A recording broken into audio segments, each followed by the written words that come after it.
හැමදෙනාම සාදු කියන්නේ. සාදු සාදු සාදු. අතිගෞරවනීය කුසල හාමුදුරුවන් වහන්සේගෙන් අවසරයි, වගේම වාසනාවන්ත පින්නතුනි දරු දැරියනි. අද දින ඉතාමත්ම වටිනා දවසක් ඔබ හැම දෙනාටම.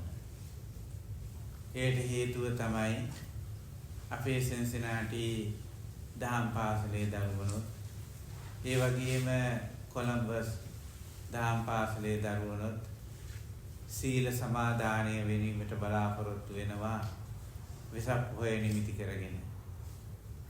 අපේ දර්ශන මහත්මයා ප්‍රධාන ආචාර්යතුමා සෙන්සිනාටි දහම් පාසලේ, ඒ වගේම කනිෂ්ක මහත්මයා කොළඹස් දහම් පාසලේ ප්‍රධාන ආචාර්යතුමා මේ ළමයි හැම කෙනෙක්ම අද සහභාගී කරවාගෙන බලාපොරොත්තු වන්නේ ලෞතර බුදුරජාණන් වහන්සේගේ උප්පත්තිය, බුද්ධත්වයට පත්වීම, ඒ වගේම මහා පරිනිර්වාණය කියන මේ තෙමඟුල සිද්ධ වුණු වෙසක් පොහොය නිමිති කරගෙන මේ දරුවන්ට වෙසක් පොහොය කියන්නේ මොකක්ද කියලා හඳුන්වා දීලා අද දවසේ ඒ දරුවන්ගේ ආධ්‍යාත්මික ජීවිතේ යහපත් කරවීමටයි බලාපොරොත්තු වෙන්නේ. ඇත්ත වශයෙන්ම අද මේ දරුවෝ සීල් සමාදන් වුණාට සමහරක් අයට තේරුමක් නැහැ. මොකක්ද අද දවස, මොකක්ද අපි කරන්නේ කියලා. නමුත් මේ පොඩි කාලේ අපි උගන්වන දේවල් තමයි අපේ ජීවිතේ හැමදාම පවතින ලොකු වෙලා ඉගෙන ගන්න දේවල් වලට වඩා. ඉතින් ඔයගොල්ලෝ දෙමව්පියන් වශයෙන් හරිම වාසනාවන්තයි මේ වගේ රටකට ඇවිල්ලා මේ වගේ දරුවෝ හොඳට හදාගන්න ලස්සන පරිසරයක් අපිට තියෙනවා. පන්සලක් තියෙනවා. හොඳ ගුරුවරු ඉන්නවා. දෙමව්පියෝ ඉන්නවා. බුදුහාමුදුරුවෝ දේශනා කළේ පරිරූපදේශ වාසෝච, සුදුසු ප්‍රදේශයන්හි වාසය කිරීමත් උතුම් මංගල කාරණාවක් කියලා. එහෙමනම් අද දින අපේ දර්ශන මහත්මයා විශේෂයෙන්ම මේ දරුවන්ගේ මේ සීල ව්‍යාපාරය සඳහා කටයුතු සිද්ධ කිරීම සඳහා විශේෂයෙන්ම අපි ආරාධනා කළා ඒ කුසල හාමුදුරුවන්ට. විශේෂයෙන් දර්ශන මහත්මයා පුදුම විදිහේ කැපවීමකින් මේ කටයුතු සියල්ලක්ම සංවිධානය කළා. උන්වහන්සේ අපගේ ආරාධනාව පිළි අරගෙන වැඩම කළා. ඉතාමත්ම ගෞරවයෙන් යුක්තව උන්වහන්සේ අද දවසේ මේ දරුවන්ගේ ආධ්‍යාත්මික ජීවිතය යහපත් කරවීම සඳහා අවශ්‍ය කරන භාවනා, ඒ වගේම ධර්ම සාකච්ඡා, ධර්ම දේශනාවන් සිද්ධ කරනවා. ඉතින් අපි ඉතාමත්ම ගෞරවයෙන් යුක්තව උන්වහන්සේ පිළි අරගන්නවා. ඒ වගේම අපි ආරාධනා කරනවා මේ දරුවන් හැම දෙනාගේම යහපත පිණිස අද දින ඒ සියලු ආගමික කටයුතු සිද්ධ කරන හැටියට.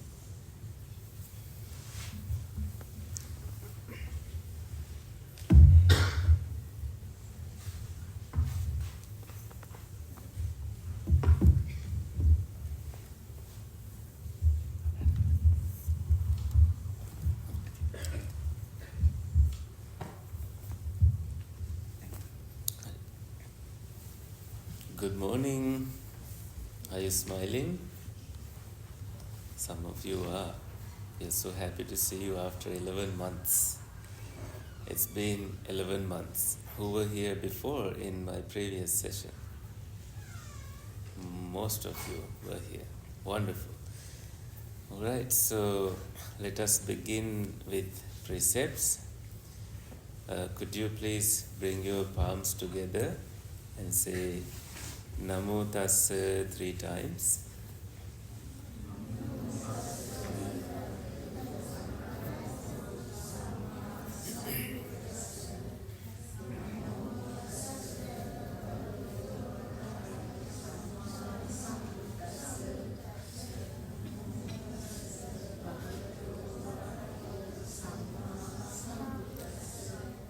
So those who are taking 8 precepts will take 8 precepts, and those others who are on 5 precepts can remain on their 5 precepts. So can be mindful what to take, and we will go as we go. And I think all the children who are taking the 8 precepts can continue repeating after me, and I will start.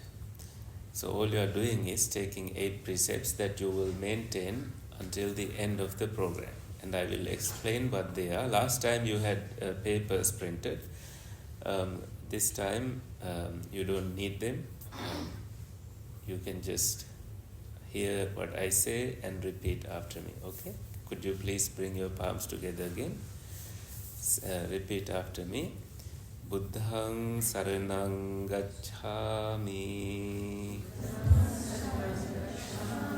Dhammang saranang gacchami. Sanghang saranang gacchami. Dutiyampi buddhang saranang gacchami. Dutiyampi dhammang saranang gacchami. Dutiyampi sanghang saranang gacchami. Tatiyampi buddhang saranang gacchami. Tatiyampi dhammang saranang gacchami. Tatiyampi sanghang saranang gacchami. Saranaгаmanang sampunnang. Panatipata veramani sikkhapadang samadhiyami.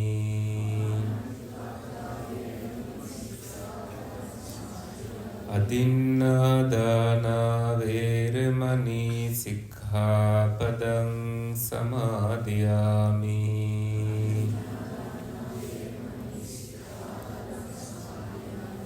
Abrahmacharya veramani sikkhapadang samadhiyami.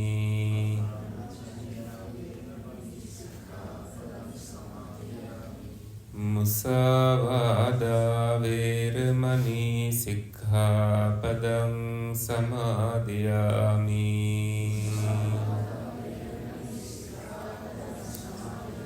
Surameraya majjapama datthana veramani sikkhapadang samadhiyami.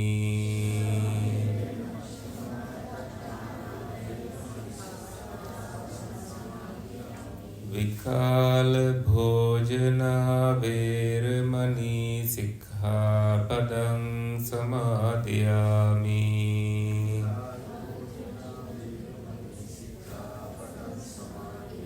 Nachca gīta ādita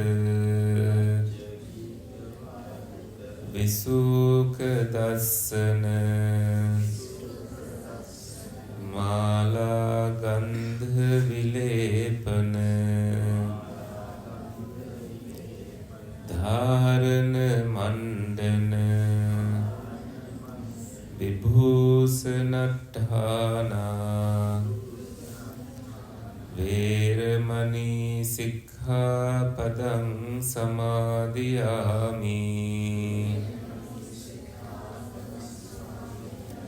Uccāsayana mahāsayana veramani sikkhapadang samadhiyami.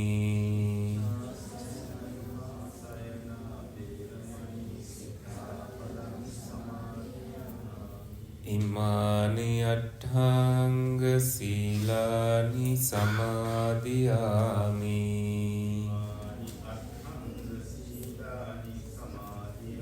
Imani Attanga Silani Samadhiyami.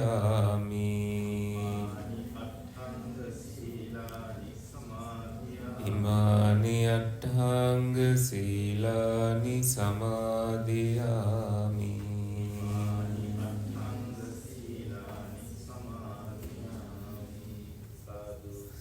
Please say sadhu 3 times. Sadhu, sadhu, sadhu. So, Venerable Nayaka Hamdru and Venerable Mahasangha. So, dear Dhamma School teachers and children, today my mind goes to what Nayaka Hamdru said earlier, that our children sometimes, when it comes to significant days in the Buddhist calendar, they may not be completely aware of the very significance of it. So, I like to visit that a little bit before we meditate today. Because I like to bring the child in you to really understand the value of meditating. Well, we can engage in a conversation. What do you think is the significance of Vesak?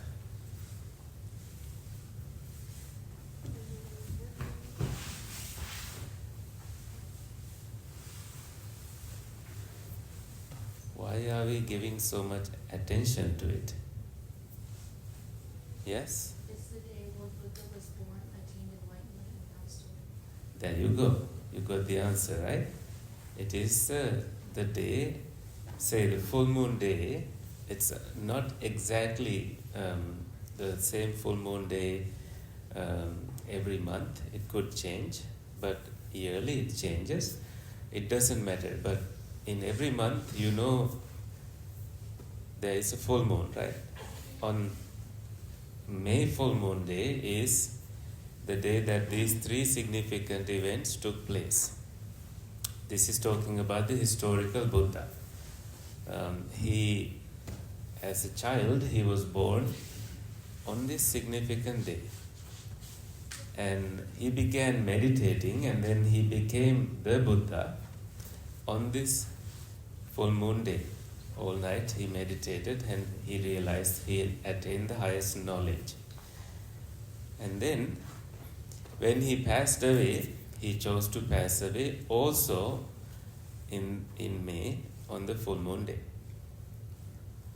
So for Buddhists, they want to celebrate it. If you happen to be in Sri Lanka, especially the Vesak week, it's a holiday, it's a government holiday, and you will see tons of activities happening in individual homes, whether you are Buddhist or non-Buddhist. Everybody loves to celebrate it. And how do they celebrate it?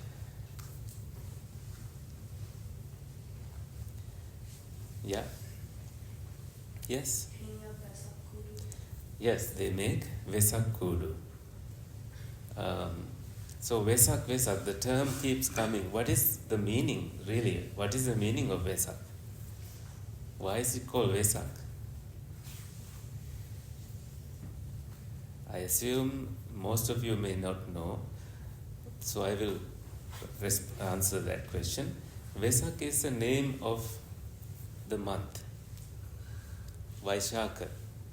So it is, therefore, in Sinhalese it became Vesak. But now in worldwide, everybody calls it Vesak. Vaishaka Puja, Vesak month. So that is how the calendar's names, the ancient names, got adopted by us. So what is the significance of Vesak Kudu then?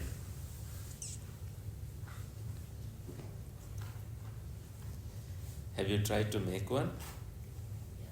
Yeah, it's really nice to come together and put the pieces together and bring it to life, right? Have you seen Vesak Kudus? Like you have the main one and then you make patau, like the little ones, right? You don't you don't want that one big Vesak Guru to stay alone. You kind of create new ones and put them around. So it's like a little family. And what is the significance of it? What do you put inside the Vesak Guru? Yes? You can put like a lantern or like a tea lamp or Exactly. Yes, 3 things. A lantern, a tea light, or an actual candle. What does a candle give? Light. Candle gives light.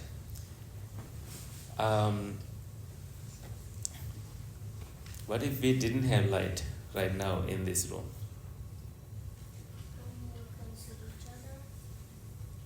Yeah, we can't see each other. It'll be totally dark, and you may also feel sleepy, right? Feel a little lazy. So, dispelling darkness is the job of this light. And that is what the Buddha did. When the Buddha appeared in the world, everybody was expecting someone like the Buddha to appear in the world, because there were many famous teachers and they were all wrong. Imagine many teachers in a school teaching you the wrong thing. Your brain will go haywire, right? And this was the time that a Buddha was needed to the world, to say that no, this world is in darkness, we need someone to say the truth.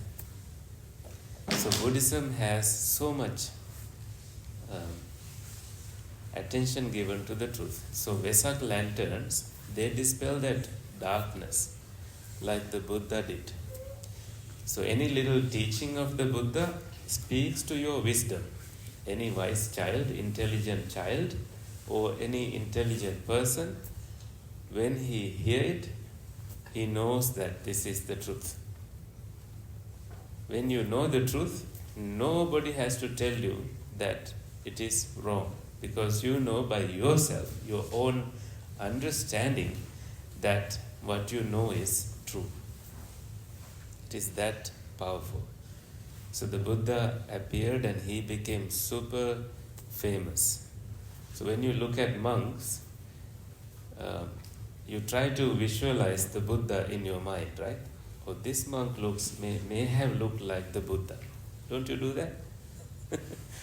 This monk may have looked like Moggallana Hamdru. This monk may have looked like Ananda Hamdru. You try to visualize the greatness of these really living Buddhas, monks, in your actual day-to-day images that you see. So people didn't stop Vesak by just creating lanterns.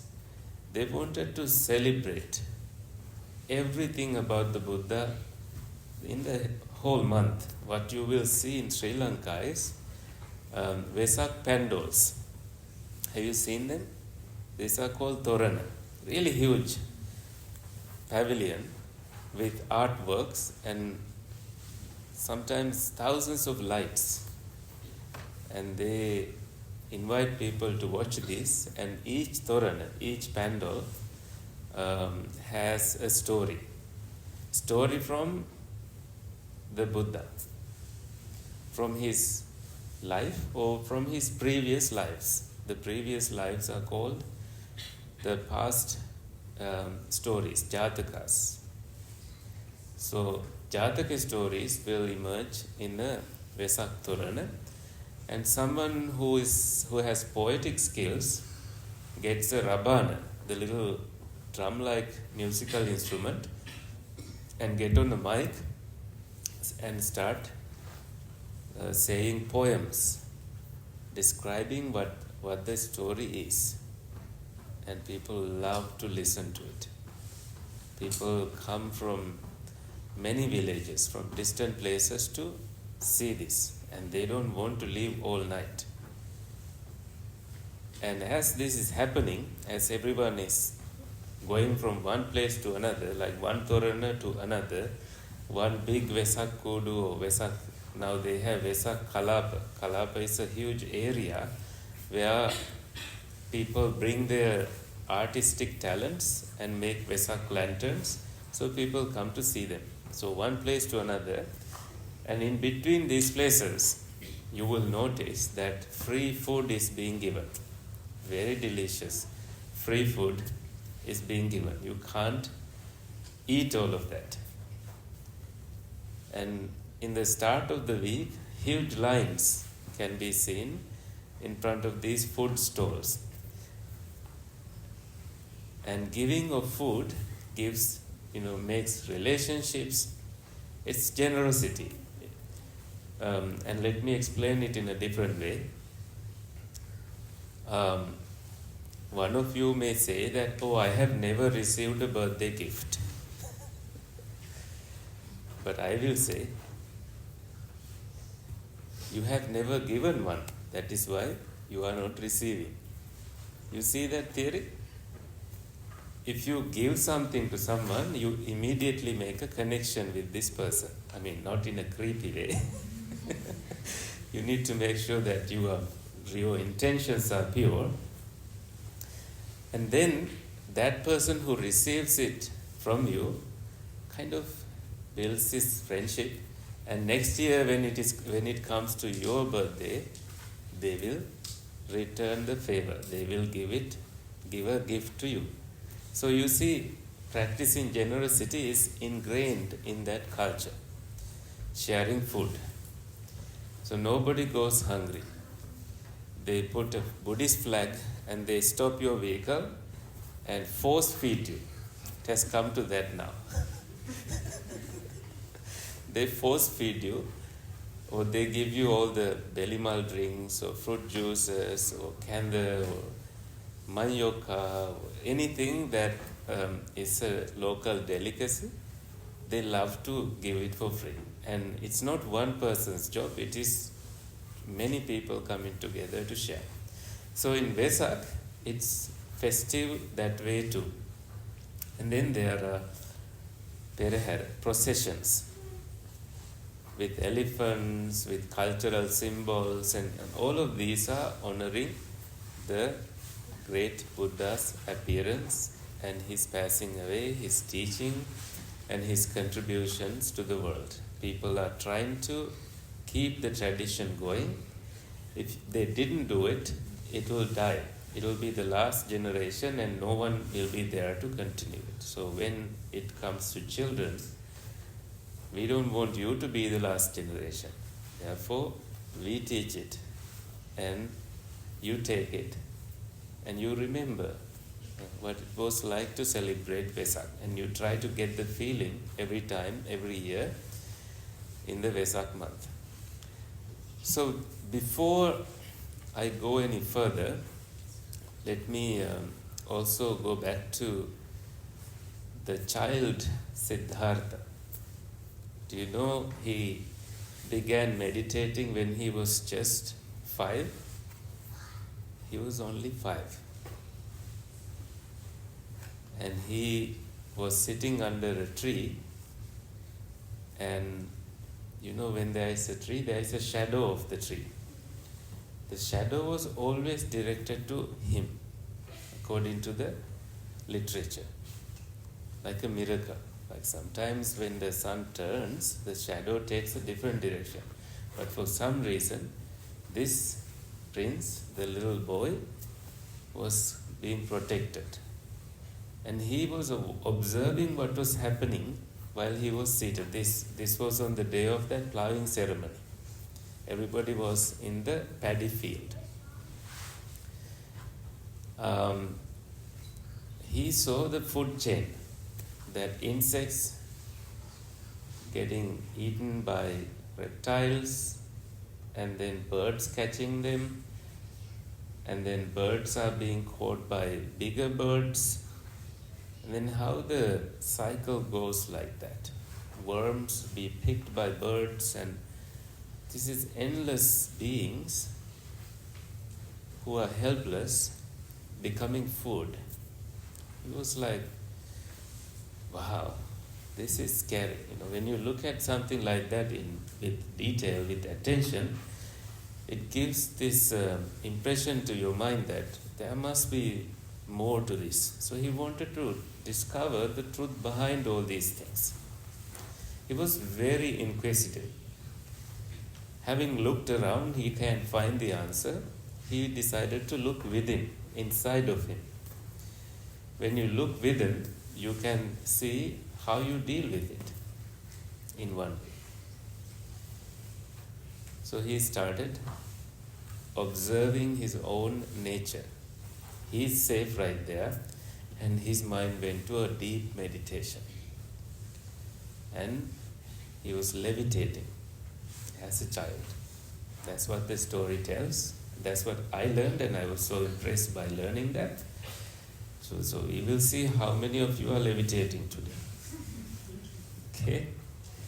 Anyway, so I brought that story to inspire you to meditate. It's important that all of us learn to meditate as a practice. I meditate daily, and I have learned so much through meditation, not through looking outside, but looking within and making it a daily habit.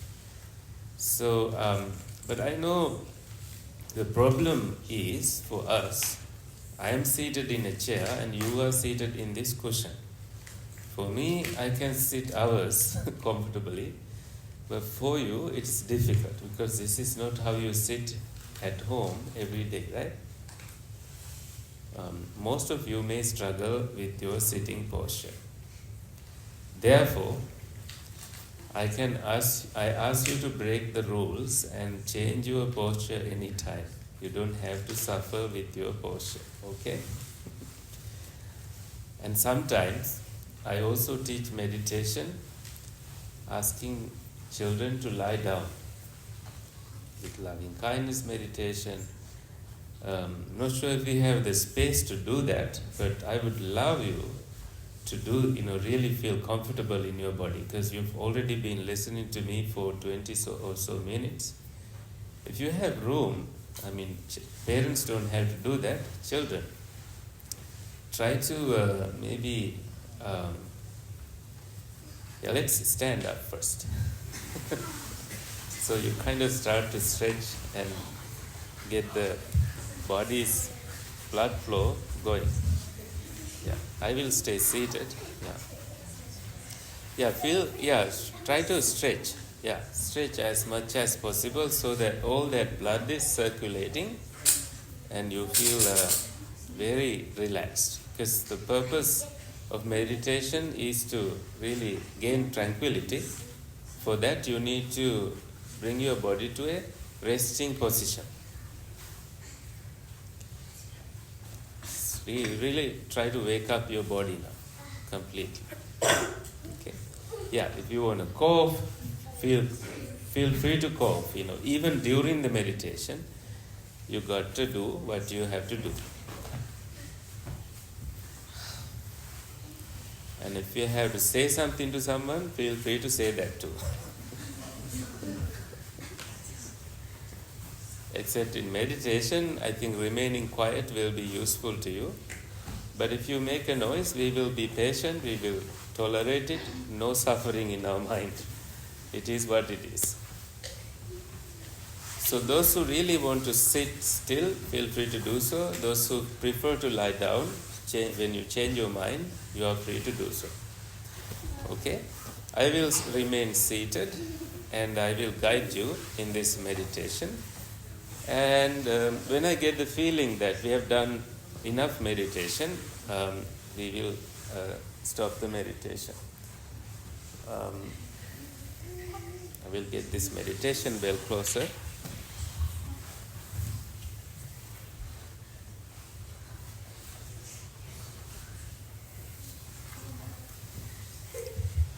Okay. So now, are you ready to meditate? Okay. When you hear, I will sound this bell, the gong, 3 times. So, the first time you hear it, you will bring your body to a very comfortable resting position.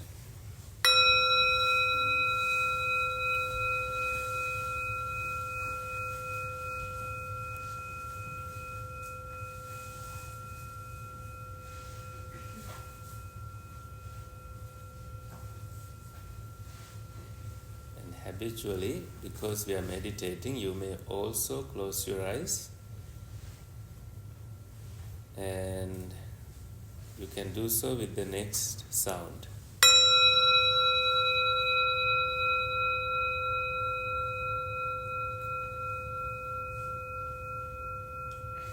Very gently closed, not trying to see anything.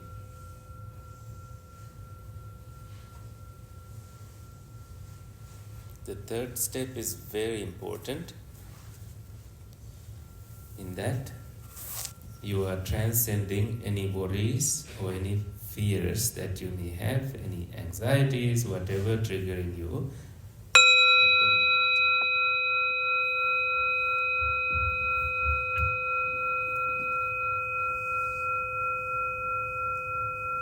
Your hands are gently placed on either side of your body in a meditation posture.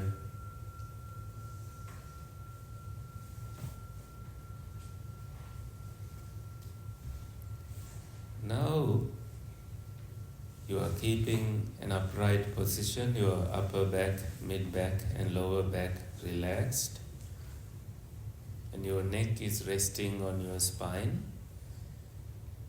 not leaning forward or backward too much. You begin to notice the tranquility kicking in. And remember, anytime you want to change your posture, you quietly, mindfully can do so. You're welcome to behave in any way you like. There is no controller. The whole point of meditation is to see the controller and let things be. Imagine the time Prince Siddhartha sat under the tree as a 5-year-old little child and began meditating. So quiet, so serene, beautiful is his mind, and tranquility, equanimity, they come and they go. Now, bring your shoulders all the way up and drop your shoulders as you breathe in and breathe out. Let's do that one more time. Bring your shoulders as you breathe in, bring them up and breathe out. Bring your shoulders all the way up and breathe out. So whatever you are feeling now is our attention next. You feel the body touching the ground, so the goal is to get deeply rooted like a tree that is staying in one place, like a statue that does not move. So you focus your attention on letting go of all the feelings, touches, sounds, smells, thoughts, and any distraction except the instructions for you to follow the guided meditation. Anything else, they come, they go, and you don't know what comes next. Whether it is a sound that comes and disappears, whether it is a feeling, whether it is a touch, whether it is heat, cold, pain, all these sense faculties are active and your brain will stop sending signals to investigate because there is nothing to worry. Now your awareness is expanding beyond the body, filling up this entire room and beyond this building to this outer space. You are aware of your surroundings. Try to hear the birds. Try to hear anything else that is not human voice.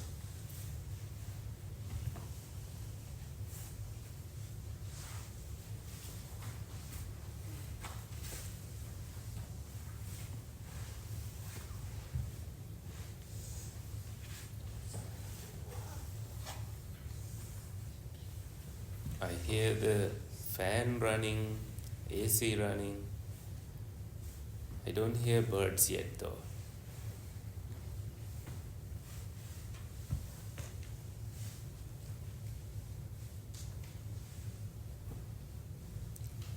Now you remain in that upright position in your body,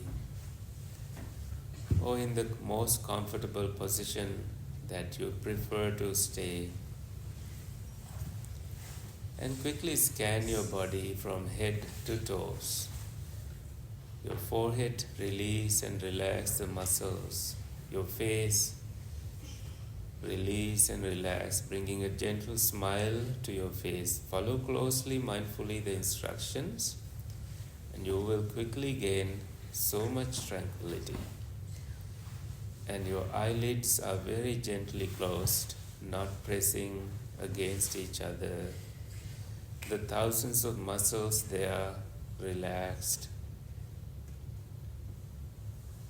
You feel wonderful.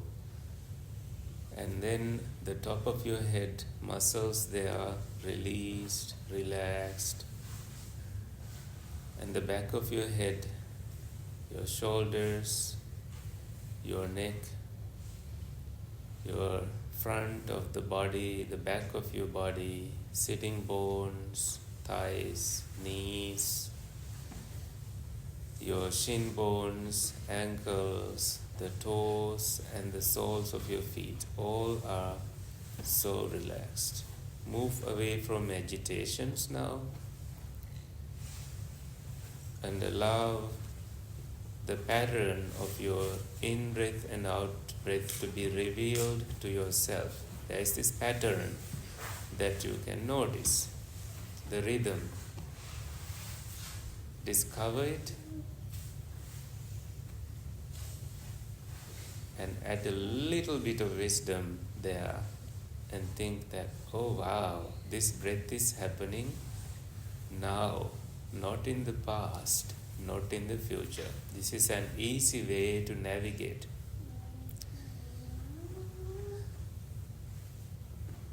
Moment by moment, to remain aware of what is happening here and now. And apply mindfulness to your breathing in and breathing out, breath coming in, breath going out. Mindful and aware, you breathe in, you breathe out.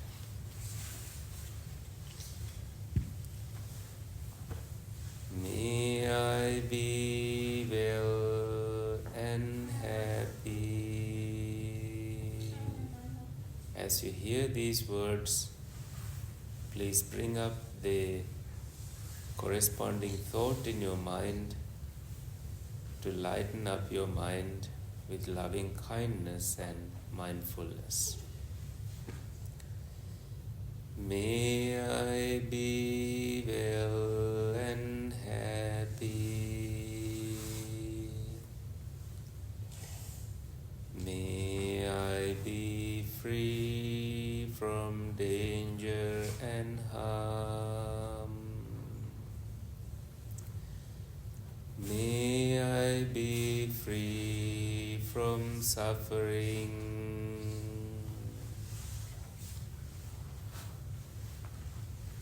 May I be in good health.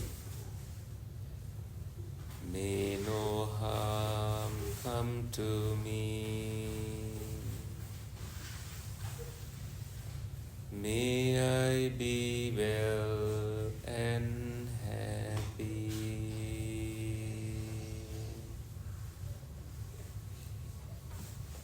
May I be well and happy.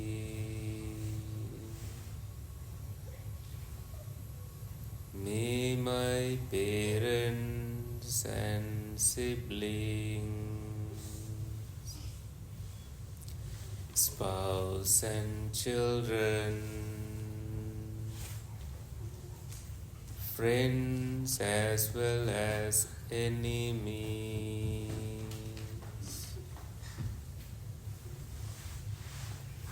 those near and far away,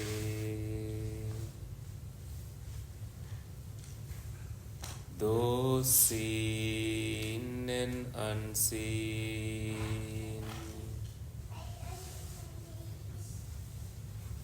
those born and yet to be born,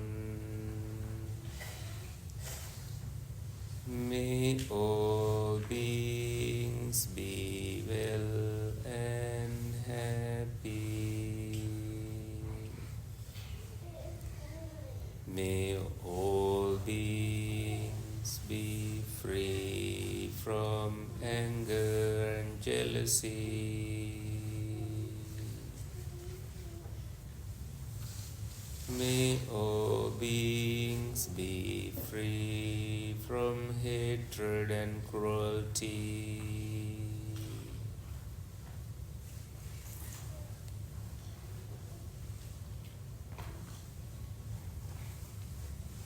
May all beings be free from any suffering.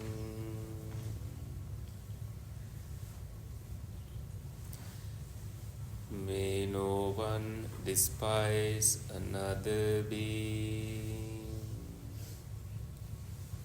May no one wish suffering on anyone else.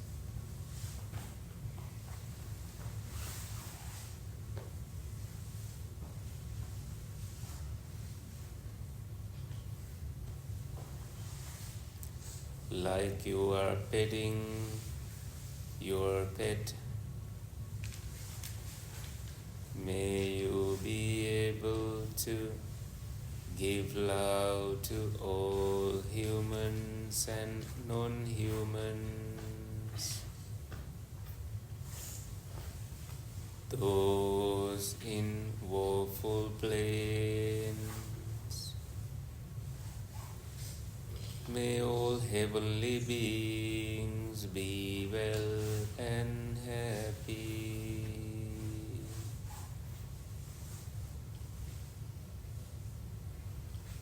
May all innumerable beings in every direction be well and happy.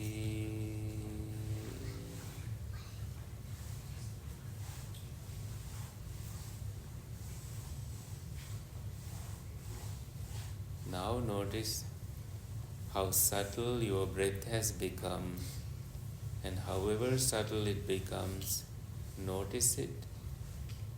Let go of the past, let go of the future by being with your breath.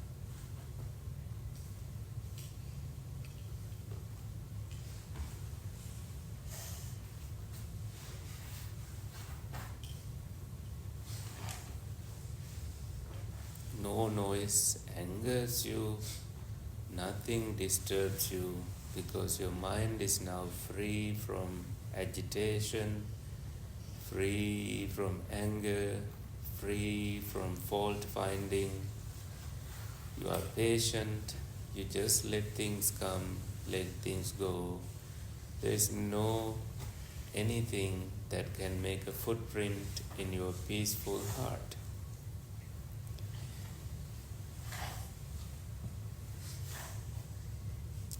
Even if anyone is poking you with a pencil, you don't get angry.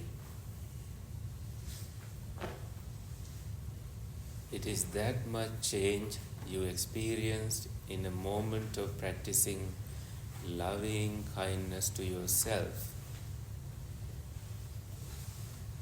Anger is like drinking poison and wanting somebody else to get hurt. It doesn't happen that way.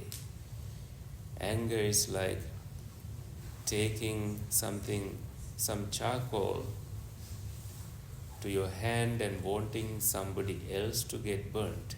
But when you are free from anger, nothing can provoke your anger. You are free. Your mind is free from anger. Free for a long time. Sometimes forever.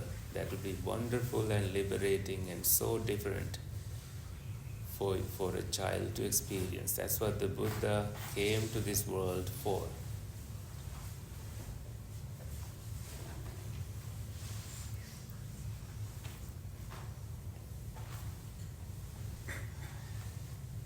Now forgive all beings, because it's heavy to not forgive. It's heavy to carry things in your heart.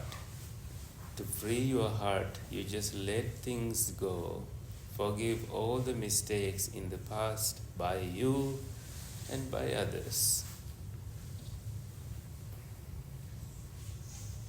The moment you forgive, compassion arises, wishing them nothing but good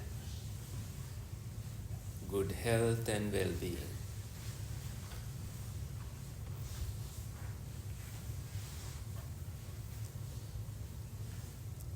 And the moment you are free from grudges and you have compassion, you can also celebrate other people and their lives. They too suffer in their own ways, and you don't want to contribute to that suffering. And your mind falls into equanimity. You let go of that grip, that grudge, and your mind falls into equanimity. Whether it is painful or joyful, you don't care. You just remain with this equanimity, unshaken, allowing the liberation to process.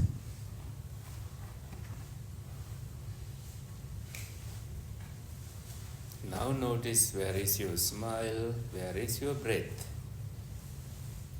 Your breath may have become so gentle, and also notice if you have to keep your body upright. One more time. Now notice if any pain is arising. Notice that it is bodily pain, not mental pain. Notice that it is not permanent, that you can change the pain by changing mindfully your posture, and give your body a break.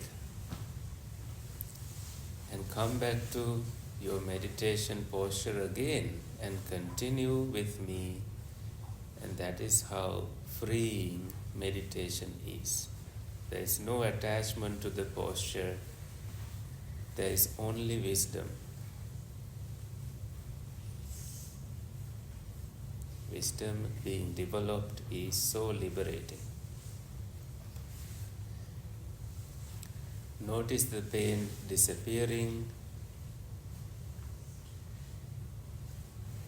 Now try to visualize me in your mind's eye.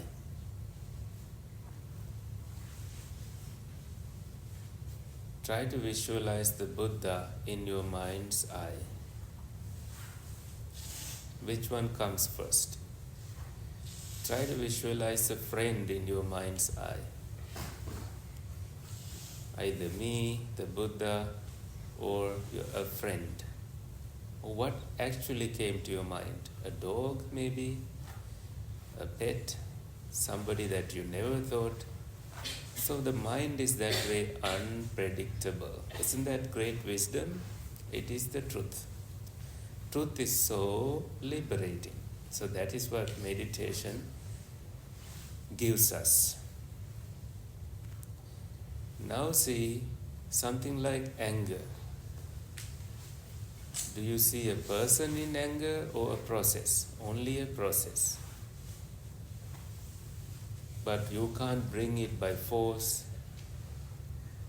It comes when conditions are present. So what are the conditions for anger? You taking things personally, wanting things to be your way. But drop that guard, drop that high demand from within, and let things be. Anger won't arise.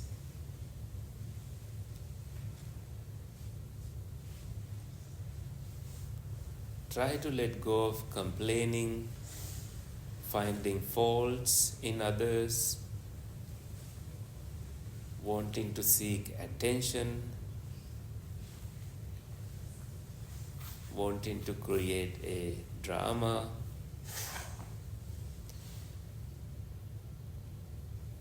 Intolerating hunger, unable to bear hunger. Try to be peaceful with these human occurrences.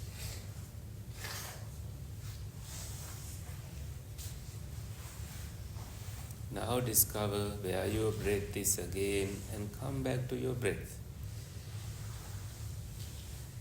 And apply the balm of mindfulness, the scented mindfulness, fragrance-free but full of wisdom. There is healing in there. Notice each breath involuntarily come in and leave the body.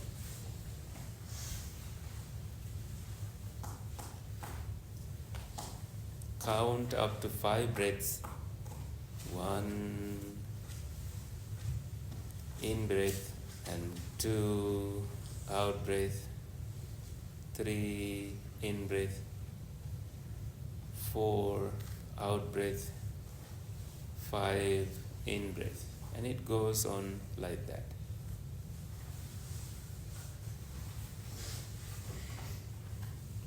See if we have to change the posture again.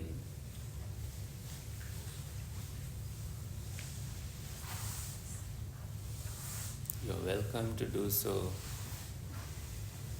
And join me discovering the breath and the breath disappearing in the process.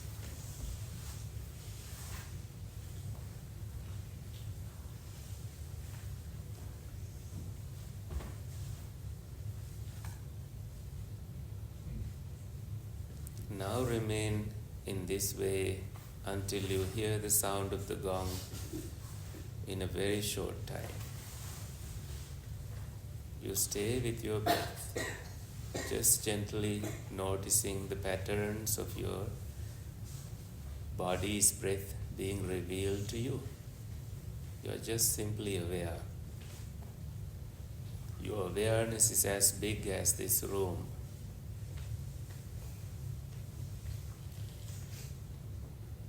Your mind is expanding limitlessly.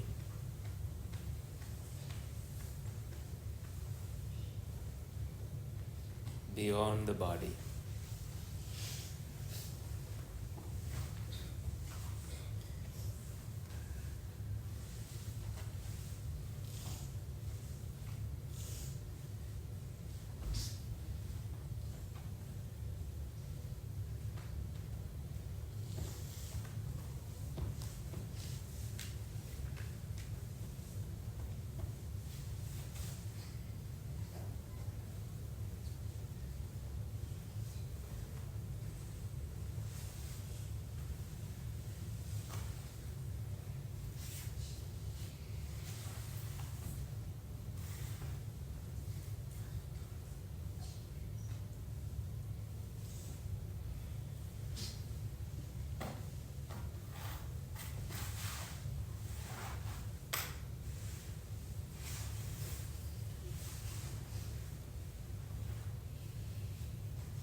How was it? Did you like me telling you to change your posture a couple of times? It helps, right? You don't have to bear that pain through and through. It's pointless. Sometimes, we spend so much energy by just trying to remove that pain, but it's so simple as just changing your posture, right? It's so simple, so liberating like that. Okay, so remember I mentioned Jatakas earlier. I like to make this event about Jataka tales today, to be slightly different from what we did last time. You like stories, right? Because through stories, so much wisdom emerge. But I like to also get some visual aid, so I will be maybe playing some stories, short ones for you, and then use the remaining time to engage in a discussion. Anyone wants a bathroom break or something? If you only really need it, feel free to do so, but otherwise I ask you to stay. Okay? Maybe you can take a 5-minute break because you're all sitting too long actually. Take a 5-minute break. You're very good. Yeah, come back within, before we finish 5 minutes. Yeah.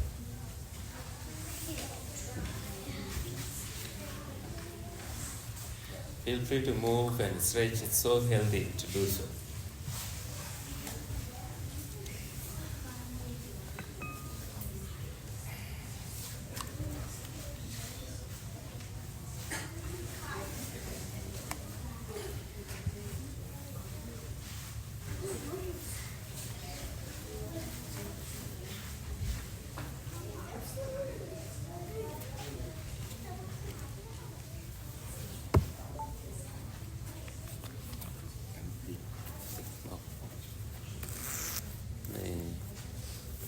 මිසින්ද මෙහෙම තියාගත්ත හැකිනේ මේගොල්ලෝ ටික නේද more than my expectation.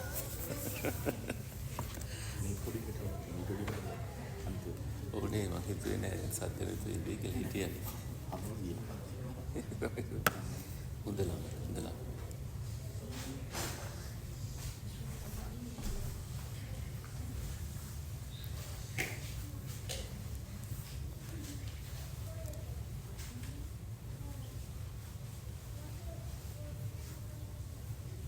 Mind.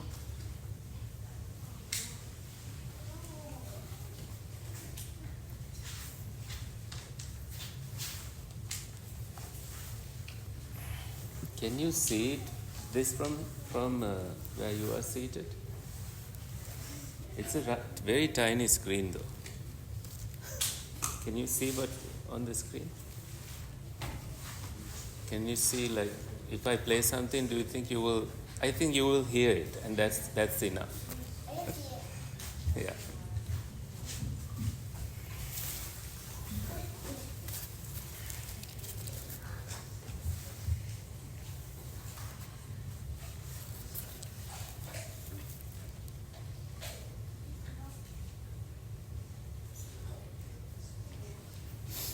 If you want to drink some water, this will be a good time. So our next break will come closer to 11 for the Buddha Puja. Okay?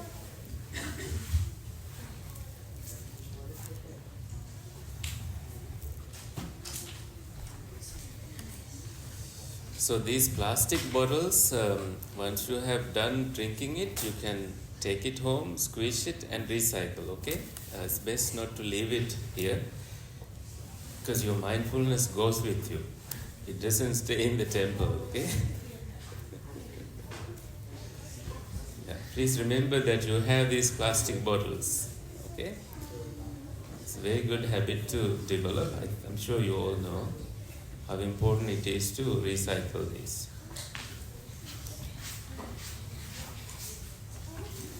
So those who want to watch the stories, come closer. those who want to just hear it, you can stay where you are. And so by coming closer, you will be able to see the visuals of it. There's nothing much, but it will be useful.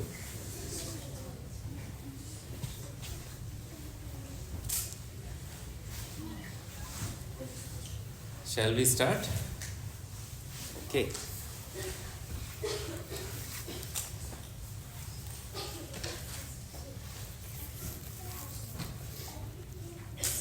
See if you can look at the screen.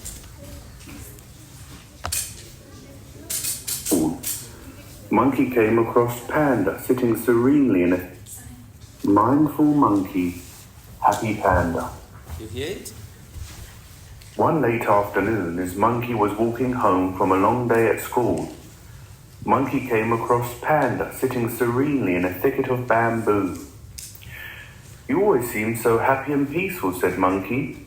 "Yes, you could say that," said Happy Panda with a little smile. "What do you do to be so happy and peaceful?" "I walk, I work, I read, I eat, I play and I rest." "But I walk, I work, I read, I eat, I play and I rest too.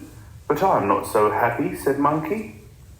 "That seems true," said Happy Panda as he looked at Monkey. "So, Monkey, what do you think about when you do those things?" "Well," said Monkey, "when I walk, I also think about doing chores. When I do chores, I also think about reading.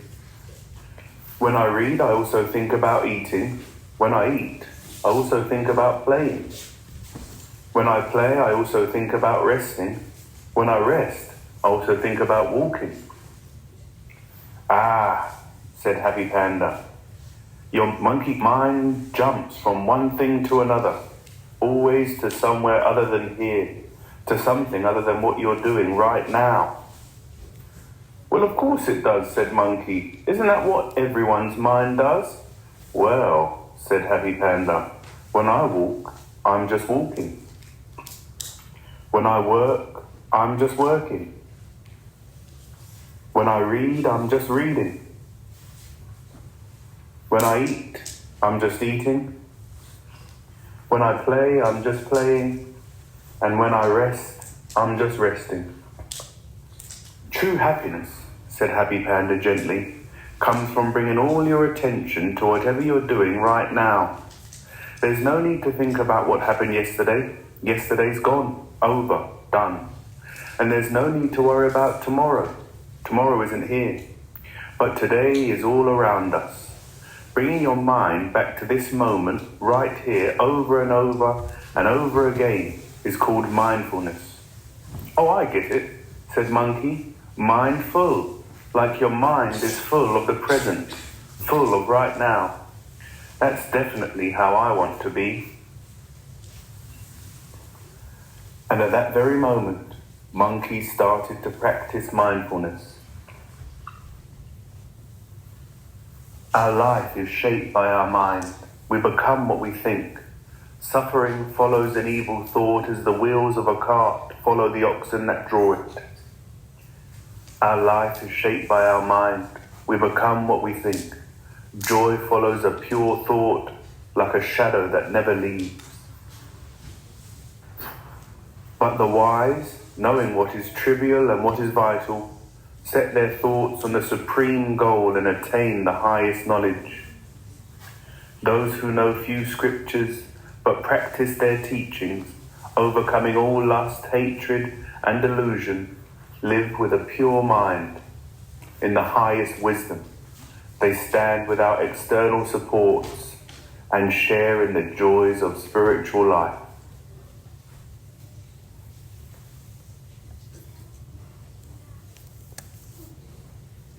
Okay, that is my first story. It's about what?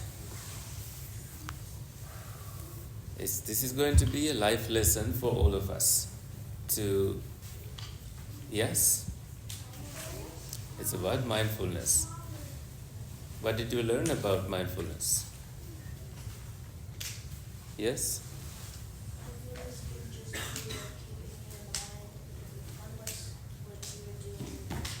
Yeah? Very good.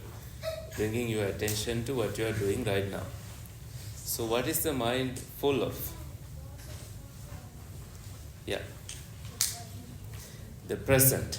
You heard that from the story too, right? The mind is full of the present. So right now, look within. Where is your mind? If I tell you to visit your room at home with your mind's eye, you can immediately do that. It's that quick. Can you do that with me? Take a moment to visit your room with your mind's eye, with your eyes closed or not. See your bed folded nicely. See your whatever you have placed by the bed. You visualize them right now. See the door. See perhaps if you have a table there, your books. See them in your mind. Easy, right? Easy and so quick. Now come to the front of your door at your house. Not your room, but your house entrance. With your mind's eye, notice what is there. See, you can actually guide your mind in every direction that way. Please, now come join with me. You can open your eyes. What happens to a mind that is misguided?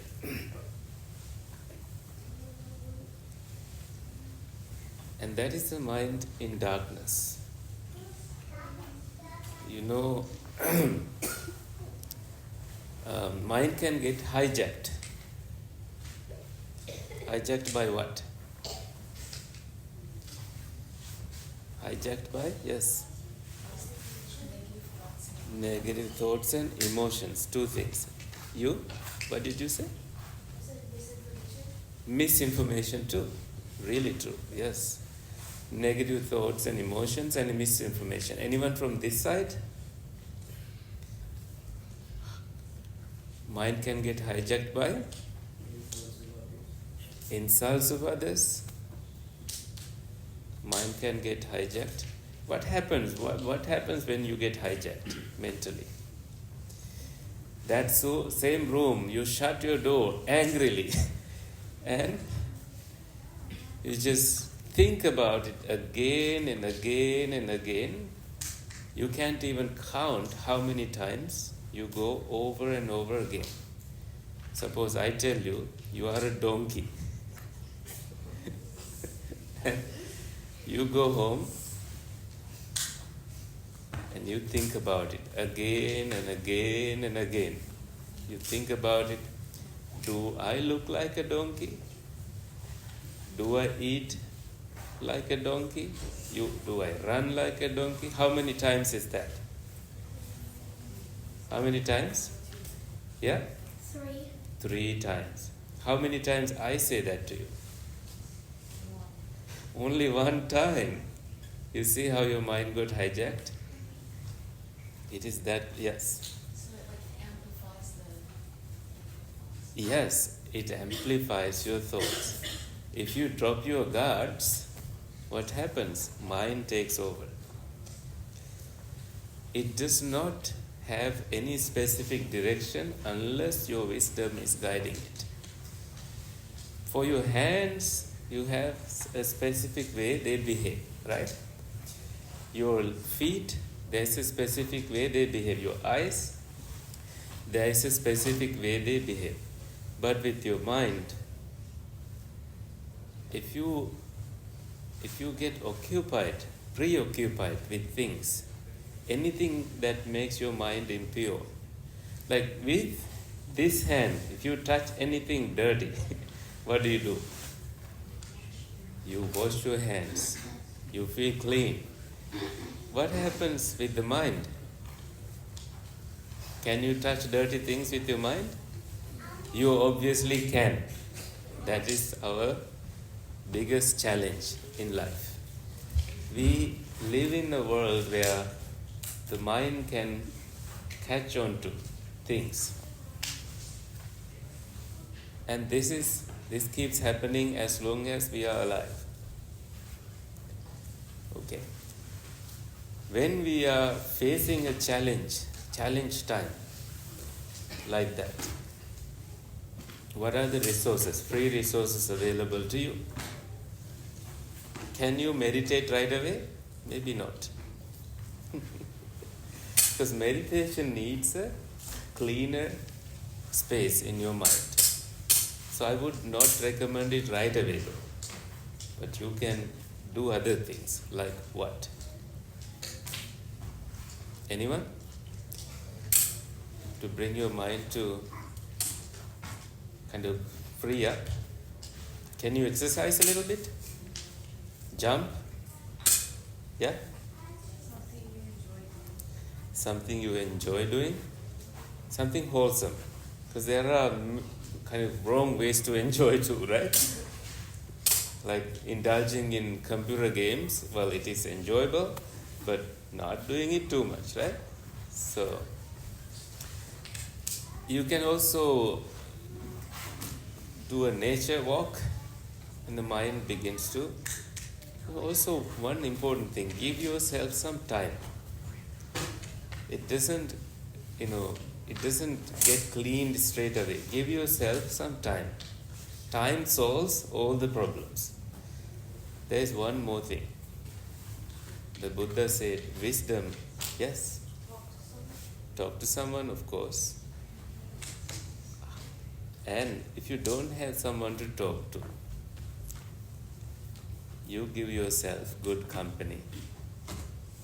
And you don't feel depressed when you are alone with you, because you are giving good support to you. When the whole world is against you, you have you. That's what the Buddha said. You have your own wisdom that guides you, that this too shall pass. Can you say that? This too shall pass. Remember that like a mantra. Anything difficult comes, this does not define my life. This too shall pass. I am greater than this problem. That's what you need to think. I'm not this problem.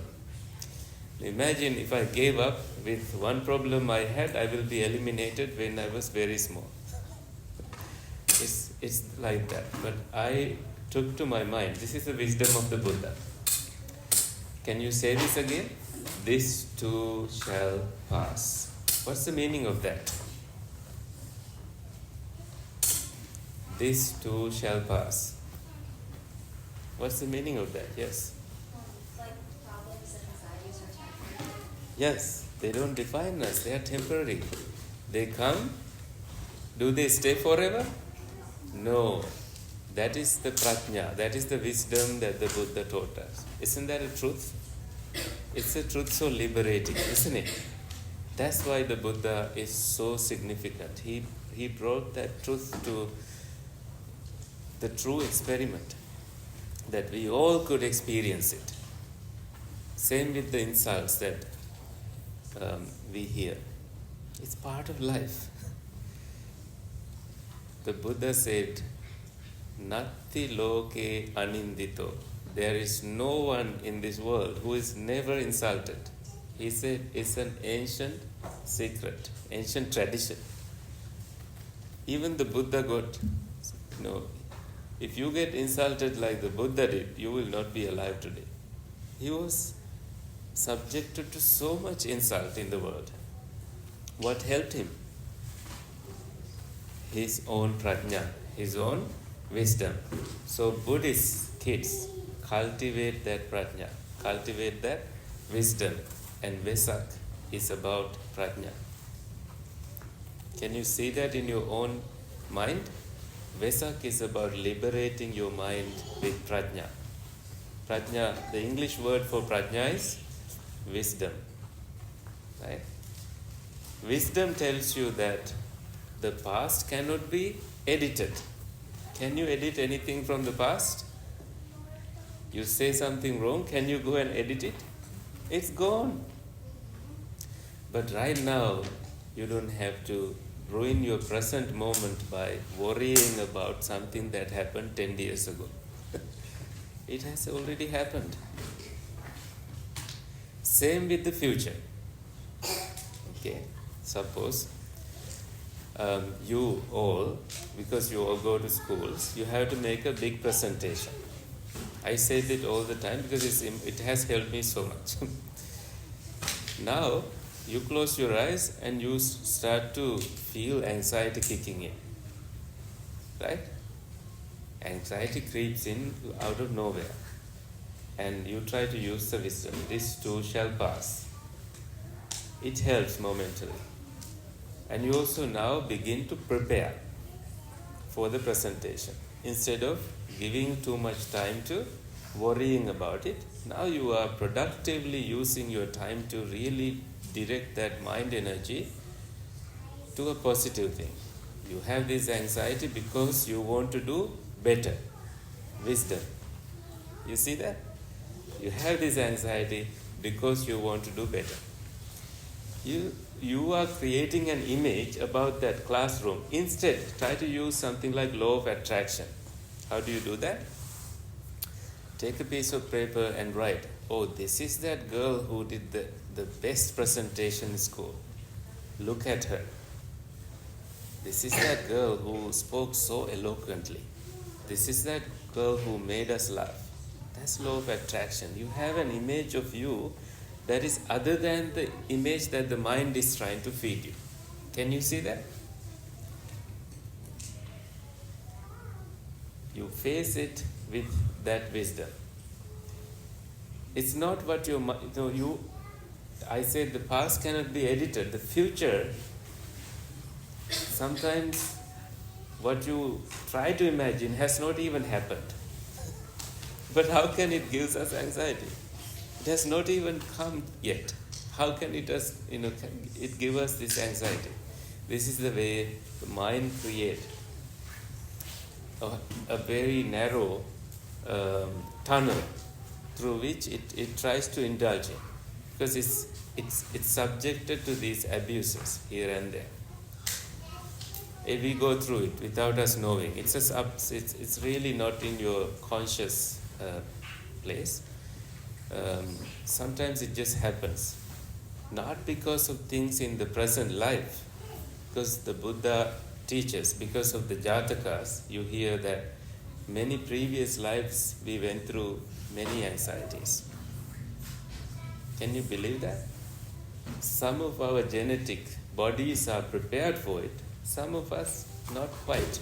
It takes lifetime to prepare for it. And if it still triggers you,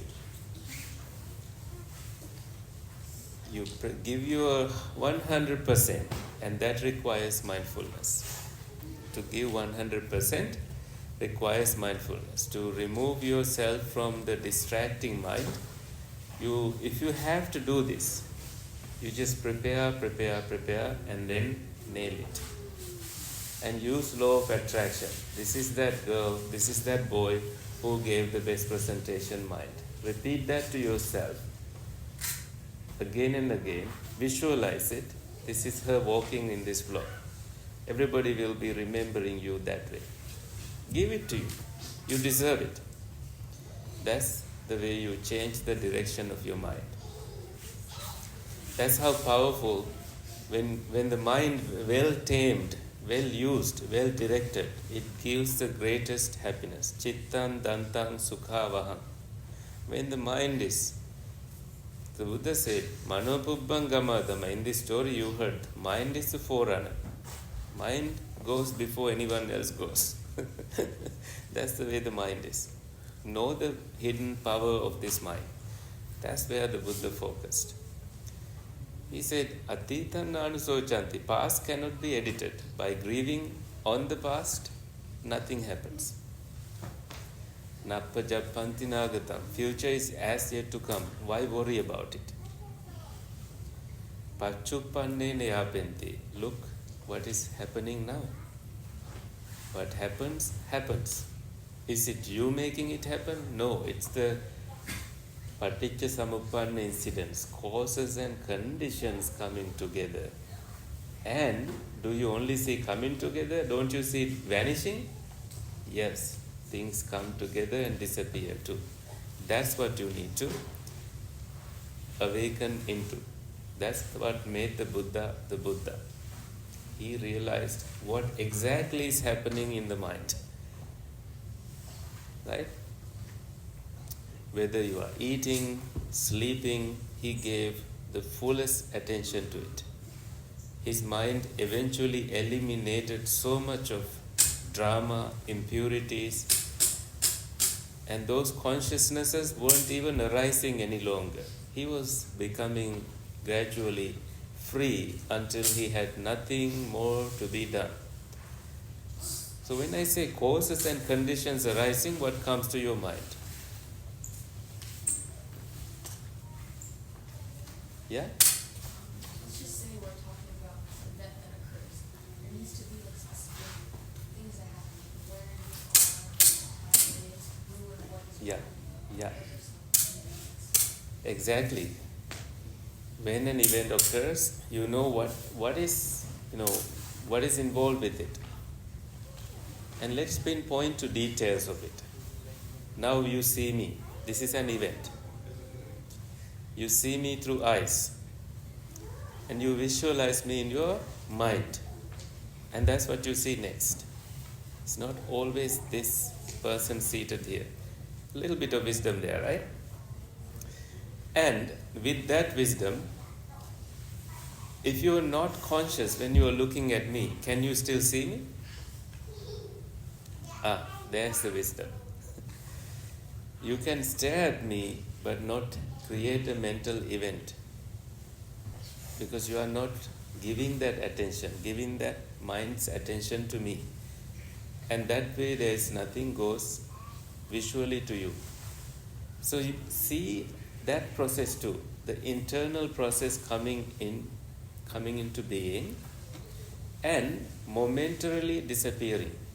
Can you see that? Right there, it disappears. Why? You see me and you hear me too. Two events. If you only did one event, then you only see me, you won't hear me. But seeing disappeared for the hearing to appear. Can you see that? This is the dependently arising nature and vanishing nature that the Buddha taught. This is so liberating, and try to work on that. You stare at something, you hear things, right there, wisdom will arise. Pachuppanne neapenti, staying present means noticing that things not only arise, they also vanish. It's so liberating. That's what the meaning behind this too shall pass. Any suffering that arises, you don't have to suffer. That's what the Buddha said. Be free from this suffering. Start from where you are right now and give the fullest attention to walking, give the fullest attention to talking. If you are looking at something, give the fullest attention to it. In that, the underlying goal in you is to liberate your mind from any suffering. There's a Western way to interpret is that pain is inevitable, suffering is optional. Pain is inevitable, suffering is optional. That's a very common way to interpret it. You don't have to suffer. You can liberate your mind from suffering. That is what the Buddha actually did to this world. Many individuals understood it and crossed to the other side. It takes what? Some training. Mindfulness training, meditation, and it takes a whole Eightfold Path. You know what the Eightfold Path is? You know the middle path taught by the Buddha? You hear this, right? Right speech is part of it. There is Buddhism, talking the right thing. How many of us forget to talk the right thing? When we say you go to a birthday party, we just start gossiping all of a sudden. How painful is that sometimes? If you really want to be mindful, it's really weighing on you. We don't even realize it until it becomes so damaging to us. These habits that we develop now, we take them to the society. And when you are immediately labeled as a gossiper, you, my girl, you start to suffer a lot alone. So habits that made you forget the right speech means you were steering too far away from the middle path. So the Buddha's teachings then is coming back to the middle path every time whenever you fail. We are subjected to fail, and that is okay, that too shall pass. But come back to middle path, come back to speaking the truth, come back to understanding the truth, come back to speaking the truth also means not gossiping, not talking behind the back of anyone, any of your friends, valuing your friendships for life, creating genuine connections, trying to be quiet when it is possible. Sometimes some of us talk just because we feel like our heart tells to talk. Some of us talk like that. There is this anxiety for us to talk. And when you notice that, let that go. There is no need to be controlled by everything that the mind tells. So you start to develop your mind gradually to train in that direction of the middle path. And by talking, you also cultivate right thoughts and attitude, concepts in your mind. You can easily let go, you can easily cultivate the positive attitude and be so like a flower that you understand that it takes both the rain and the sun, both criticism and praise for you to grow. The flower needs both the rain and the sun. Don't it? It needs water. It needs the sunlight. It needs all of that for you too. The society, the school, the family, friends' family, all of that has the things for us to grow. We grow through what we go through. You get it? We grow through what we go through. Don't start looking at life as a bad thing, as a dark thing. It's just the way things are. And as a Buddhist kid, you have all the weapons given by the Buddha. Come back to Buddhism every time there is any suffering arises. Come back to it. And use those tools to see what is this teaching me. You will discover a lot. You will see that every moment, every mistake you make, everything that is painful to you is also liberating. That it eliminates that suffering in you immediately. For that, you will cultivate wisdom again and again. So let's watch another story, and then maybe we will come to the conclusion for the morning session.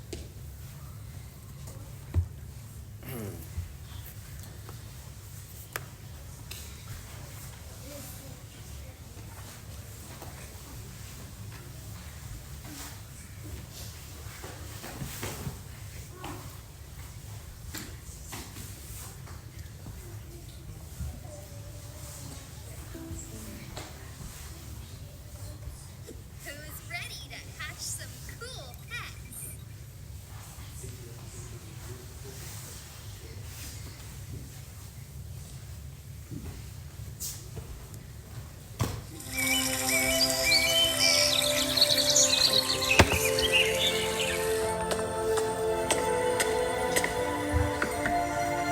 Story time. Tia, may I please come in? Hi, Tofu. Yeah, sure. Come in. Are you okay, Tia? I heard you had a fight with your best friend. Really today? Oh, thank you, Tofu, but I'm fine. Really? Are you going to talk to her again? Aren't you mad at her? Of course I will talk to her, Tofu. Really is my best friend. Even now? After the fight? How can that be? Let me tell you a story to help you understand.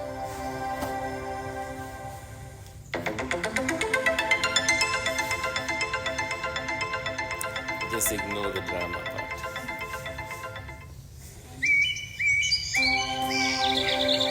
Once upon a time, there were two best friends, John and James. They had known each other all their lives. When it came time to look for a job, they decided to travel together as well.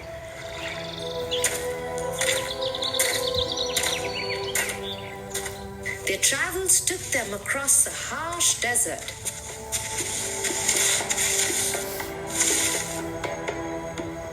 James, we have limited food and water, and we still have a lot of the desert left to cross.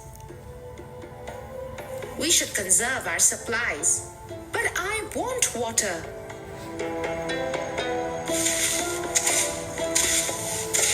You can have water, but just a little bit. We have to save it for the rest of the desert crossing. I don't care.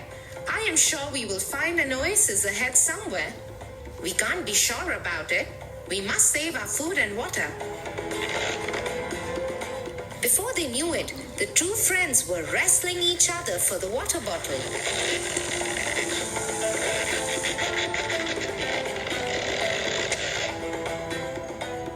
In the heat of the moment, John slapped James.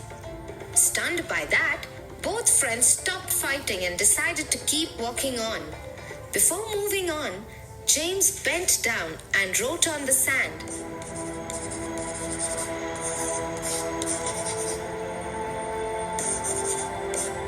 My best friend slapped me today.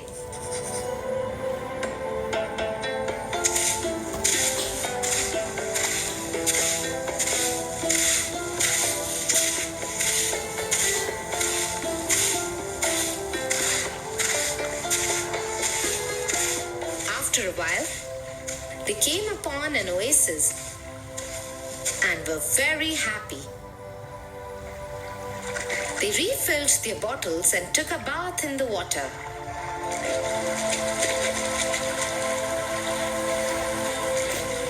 However, James became careless and started to drown. John grabbed him and pulled him out of the water to safety.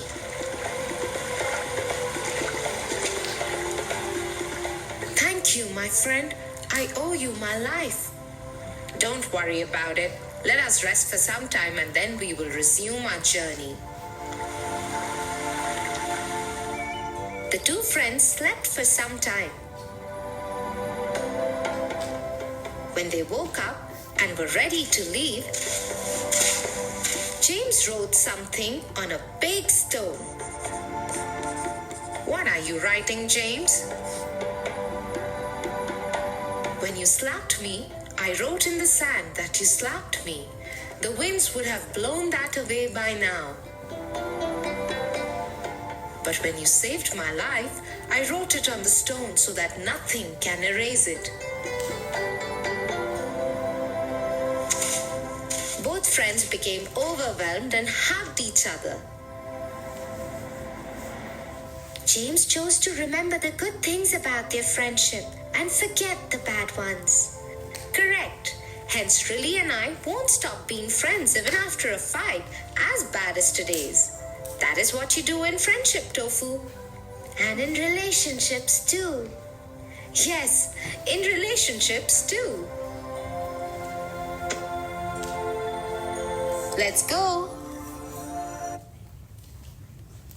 I hope you learned something in that story. Because as we all are social beings, we have friends, families, we develop friendships and relationships as we go, and then we get into heated arguments without us knowing that we are in one. It just naturally happens. One thing leads to another. But at that moment, you hate that person, right? That's the only person you hate the most in the world. But that's because your mind is so far away from your friend now. Mind doesn't know how to get to the good side. So it also is about disciplining your mind. What did you actually learn here? I want the children to speak. What did you learn from the story?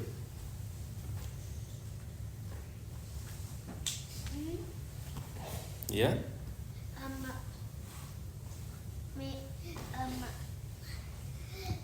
Bad things will go away after some time. Yeah? Good things will never be erased. Yes. So writing good things in stone. You know, the stone sculptist did the stone sculpture work in Sri Lanka. 2,500 years later, you go, they're still there. Yes. It helps us to forget about the past sometimes. It really helps to forget and move on. Instead of we get overworked up with things, don't we? We love doing that. We love correcting other people, don't we? Right? We love doing that. We don't even realize how bad it is. You know, the happiest monks I have seen, they are happy because they stopped correcting others. Yeah. Can you be someone like that? They stopped correcting others. From that point, they are the happiest monks. That's an arahant. They don't find faults in others. It's arahant mind actually. Not that I see arahants in the world, but it's an aspect of an enlightened mind. You do understand that people make mistakes, right? But the good things, don't you think that, some people have done good to us to be here? Right, we need to remember our roots. From parents to grandparents to teachers to all the seniors. Sometimes they don't know the right thing to say, they are not perfect. But despite that, our love, that glue, remains. You become that love. And when you focus on that, family stays together. There is no value is given to material things and other things. So can you stop correcting others from today in service to monks and the Buddha? Can you? It's not that I am asking you to be silent. There is a way to correct others. Only when they are ready. Only when they ask you. Until then, you don't. Can you stop doing that? When your siblings or anyone in the family, you see them saying the wrong thing, can you stop correcting them? You let them realize it. That's the greatest teacher you can be for life. Okay? You get it? Can you stop correcting and finding faults in others? This will give you the happiest life you can ever have. Can you train your mind that way? Do you love correcting others instead? This is the greatest learning you can do on Vesak, to stop finding faults and stop complaining about things. I think I said 3 things here. Stop correcting others, stop finding faults in others, and stop complaining. Can you do that? Can you do that today at least? Can you do that today? Every time you notice that you are complaining, you bring your mindfulness and say, oh, I am training my mind to stop complaining today. Can you do that? Yes. Alright, so that's the end of the morning session, and in the afternoon session we start at 12:30, and I ask all of you to bring a question from the morning's discussion. Okay? From the morning discussion, I ask you to form a question, but when you take the meal, don't think about the question. You think about the food, okay? You eat, enjoy the food mindfully, not giving into craving, but mindfully, slowly enjoying the food. But take the time to think of a good question to ask. Every one of you will be asking a question. Okay? Alright. So now we will prepare for the Buddha Puja. In all those behaviors, remember you are on 8 precepts. Okay? You are more respectable than those who are not on 8 precepts. That's how the respect is earned. By behaving well and maintaining the good etiquette. Okay, you are wearing white clothes and you are a monk today. You got to be so well behaved. Can you do that? Yeah, don't forget. Look. Yeah, wear it. It's okay, that happens. Very good. So, maybe your teacher will guide you from here on.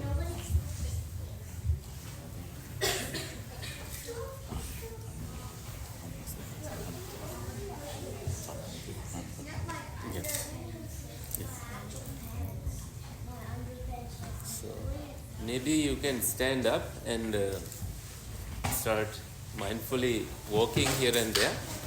You don't have to be talking unless there is anything important.